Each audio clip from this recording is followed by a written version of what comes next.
I'm Fort Cavallari, president of the North End Waterfront Residents Association. I want to welcome everyone to tonight's meeting. It is at the end of our meeting, our annual meeting, where we'll talk about the officer slate and select the officers for next year. And we have a whole section on that, so I'm not going to talk too much about that. But I do want you to know that the normal meeting is going to be sort of a half-size meeting, like our summer meetings were. And then the latter part of the meeting will be a different agenda, which is that annual meeting agenda. So what you're going to see today is me kicking off, doing the meeting as normal. We have an item before the end of the general meeting, which I'm going to hand off to our bylaws committee chairman, David Goggins, on, which is a proposal to amend the bylaws, and David will run that section of the meeting. And then at the conclusion of that, and the conclusion of that vote, Jim Cellini will run the annual meeting, which again includes the election of officers for next year. So as far as the 2016 terms go, this is the end of the term, this is the end of my term in this, and with current limits on term limits, I would be term limited out. So we'll again be discussing that later on. But I just wanted you to be prepared to see a shift in the middle of the meeting. So what I'm going to do before I start my president's report is I'm going to first mention we are on videotape, as we always are. Matt Conti, northendwaterfront.com. Yay. And a special hand because he has excellent 2017 calendars to remind everyone after the meeting. The Christmas shopping season is almost over. $20 or whatever you can. You better go and get the after the meeting. Thank you. So remember that. I also want to ask if any of our political office holders from the city and the state are here, if they could identify themselves. I see Sal Lamatina's Chief of Staff. I have two quick updates. So I'm Michael Sinatra, everybody. I'm Chief of Staff for Council Lamatina. I have two quick updates on Commercial Street. First, regarding 357 Commercial Street, there were some issues with the ramps. They're going to adjust the construction a little bit. They're going to provide some space for the pull-in and the pull-out that people are concerned about. And they will be trying to arrange a meeting with the trustees of the building sometime, hopefully in the next week or so. That's a report I got from Transportation today. The second update is regarding Commercial and Charter Street. They were out there yesterday meeting with some residents. They have some unique ideas for what they're going to do, but they did tell me that they wanted me to pass on the message that they will eliminate, or they have eliminated, the tour bus stops.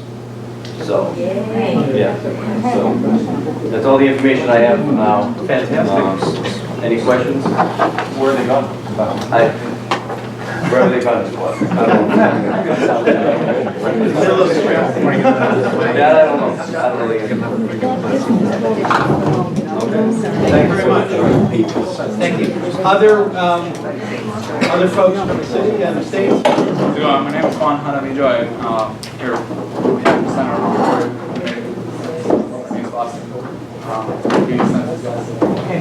We can't hear you. Oh, who are you? Juan Hanabijo from Senator Boncory's office. Okay, thank you. Great. Welcome. And are there any other folks? Okay, great.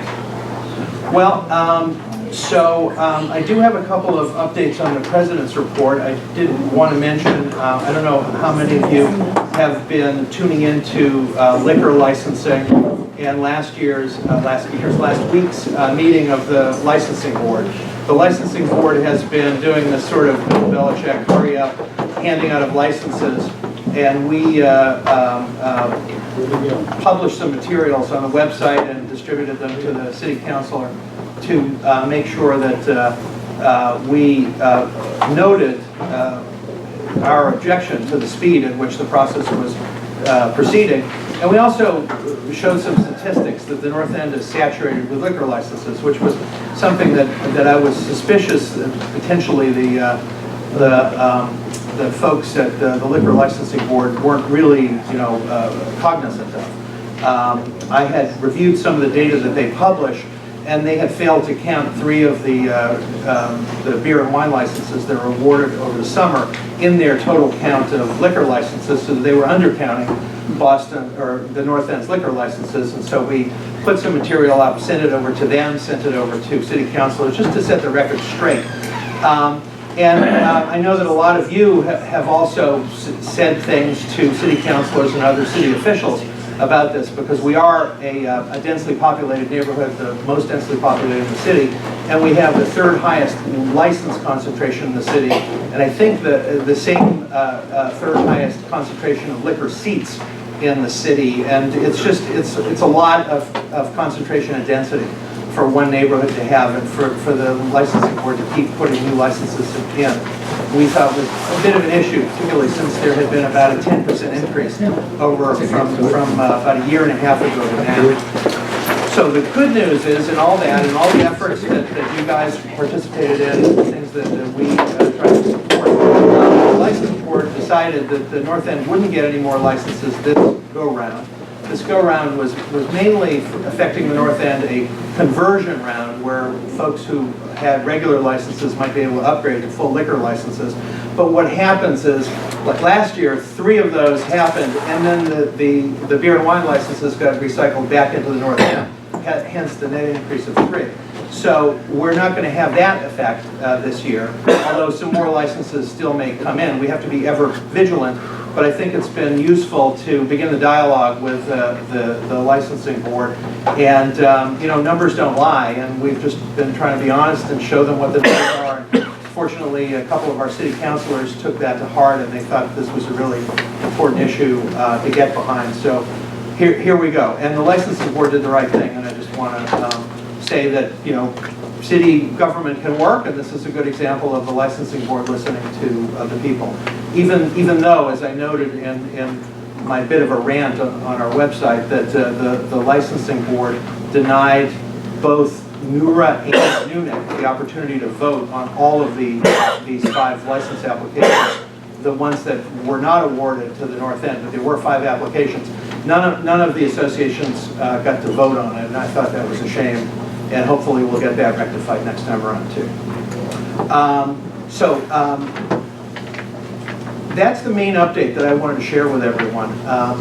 There are a couple of updates that others have asked me to share. Jim told me that the North End Historical Society has a historical film at St. Stephen's on Saturday, November 5th at 6:30, and I think this is a history of the North End. Yeah, a telling by long-term residents of how things used to be and how things are now. Great. So, November 5th, that's something that interests you. It's at St. Stephen's, 6:30 p.m. And it's good. And it's free, so what could be a better way to spend a Saturday night? At least start a Saturday night.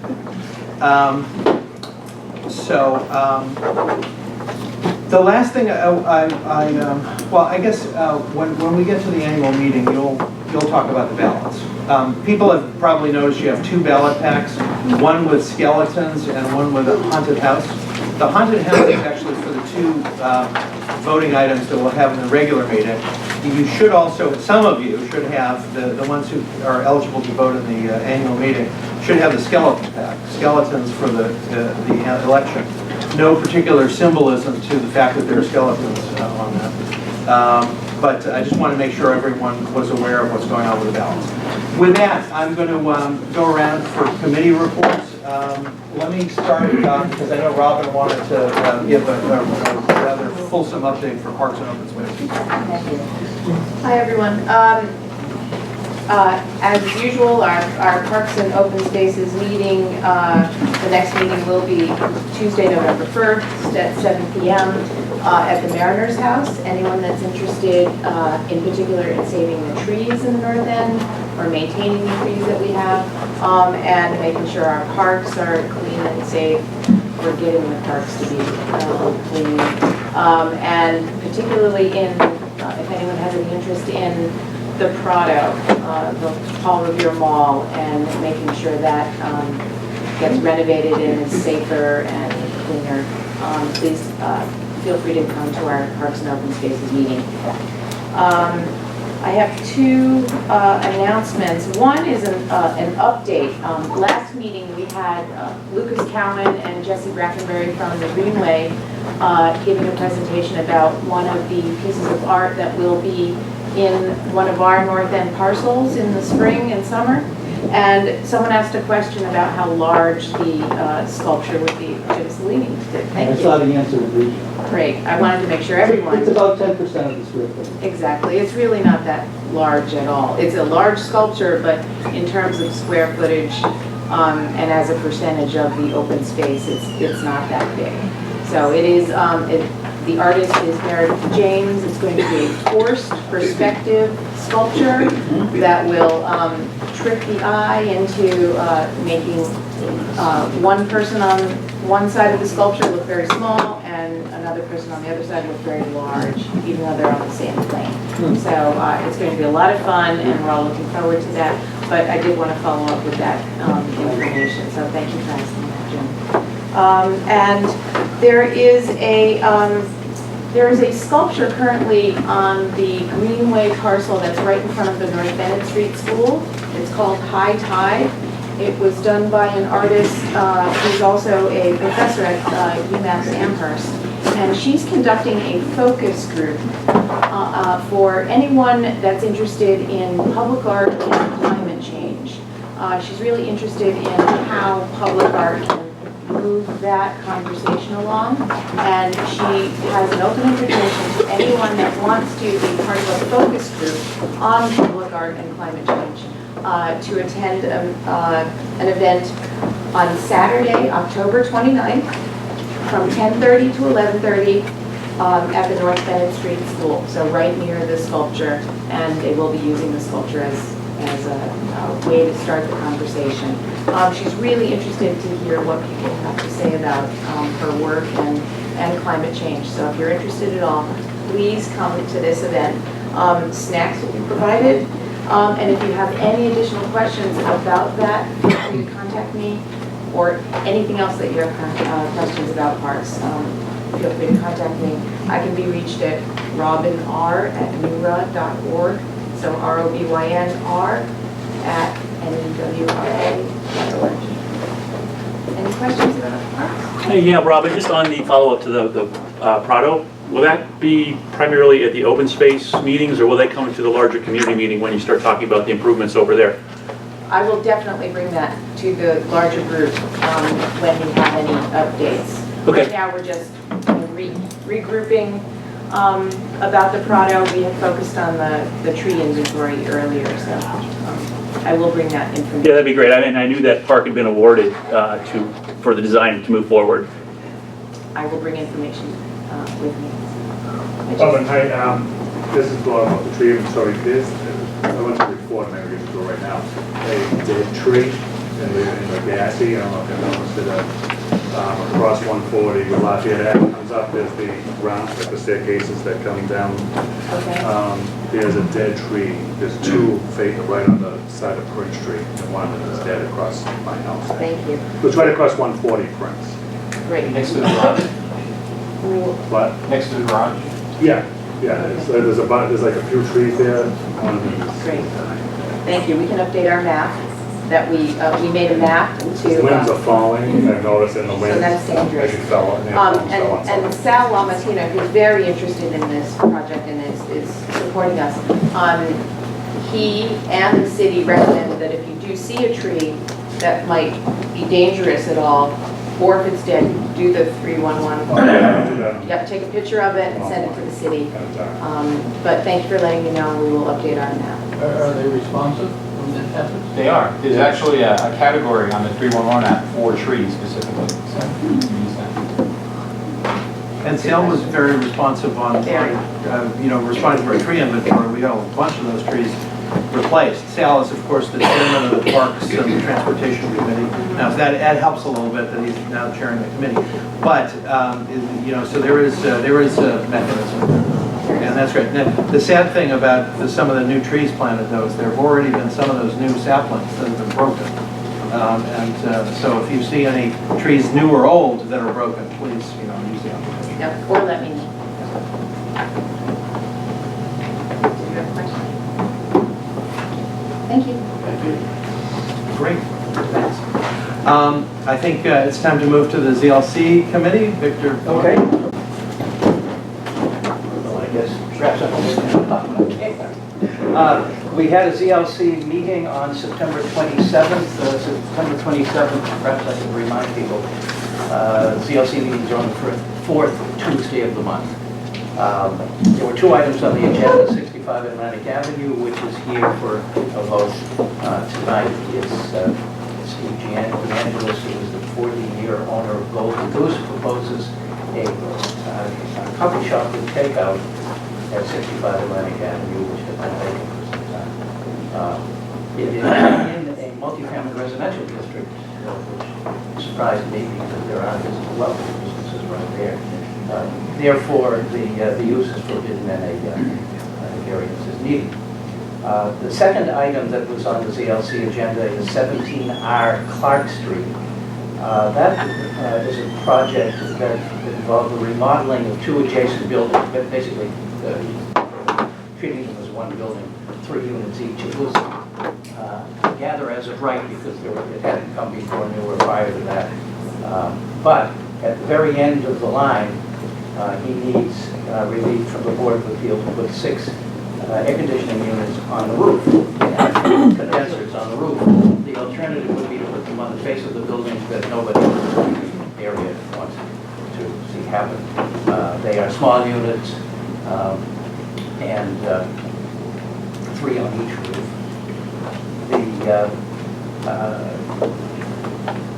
There was a vote of the executive committee to send a no objection letter, which you will recall has been authorized by the NEWRA